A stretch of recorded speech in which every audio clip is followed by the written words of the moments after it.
Welcome to part 4 of the Kicho Wong Dong series. This month we'll be looking at the Hadan Surumaki technique, which is low knife hand block in back stance. Before attempting this technique, I would recommend watching part 2, which is the Chundan Surumaki middle knife hand block. So we'll be going from middle block to low block. All the same things apply. You need to have a good back stance. You need to incorporate waist movement. So all those things we talked about in the last tutorial will apply this time.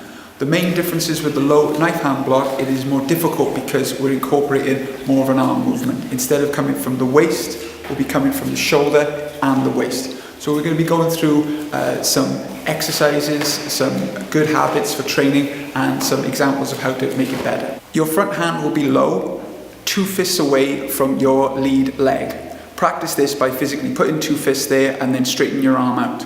Now, a point that you can't see with the dobok is how straight the arm is.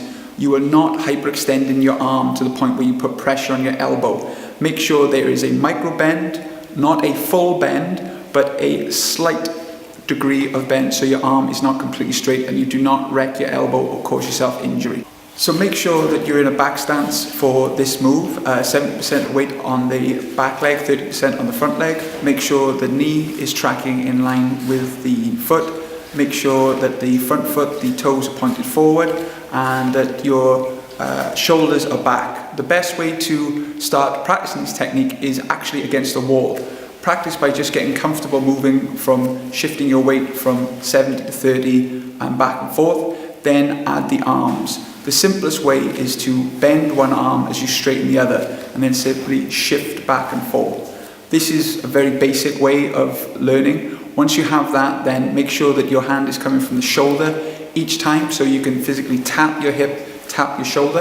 And then finally, when you've got that momentum down, you feel comfortable with it, you can start turning the hands. The turning of the hands is important, as you'll see later in drills, because this is actually turning a wrist or throwing your opponent.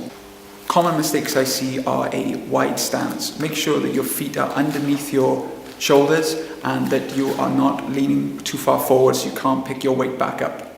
The main problem with the chop is people do not straighten their arm. You need to straighten your arm to the floor, but make sure that it's not bent or it's not too high. Keep your fingers closed throughout the entire movement and especially keep your thumbs in. I often see thumbs out, I see fingers open. This will cause major damage to you instead of your opponent. They are called knife hands because you turn your hands into weapons, into knives. So try and keep your hands as tight as possible and keep your thumbs tucked in as well. The first exercise is a fun partner drill with a pad. You're making sure that you're looking at your partner the entire time. The temptation is to always look down at your hand.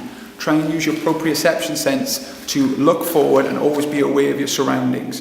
So a fun drill to do is to hit the pad, and if your partner catches you looking down at the pad, they're going to come across with their other hand to hit you to make sure you put your guard up. And then you can either block it or step back and do a Chundan Surumaki, which is a natural block to go from this. You can also use it as a line drill work where your partner just keeps coming forward and you're stepping back, performing the move on both sides. The next exercise is a variation of white belt self-defense technique number 4, where you strike, peel the hand over and put the lock in.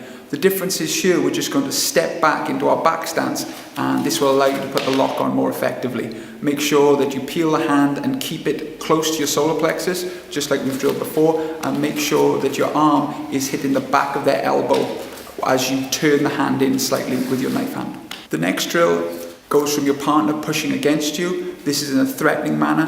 What happens is your hands cross in the position, so one hand is striking down and one hand is coming up.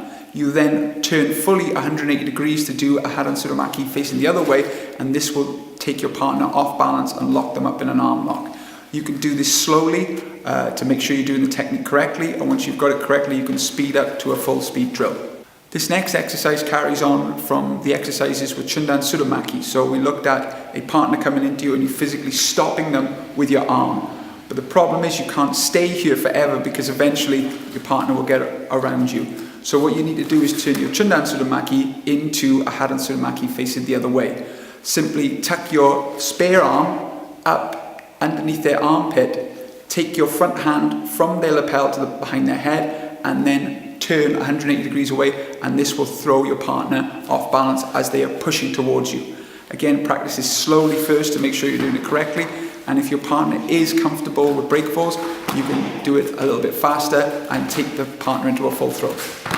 I hope you've enjoyed this tutorial on the low knife hand chop, and please check out our other videos in the series.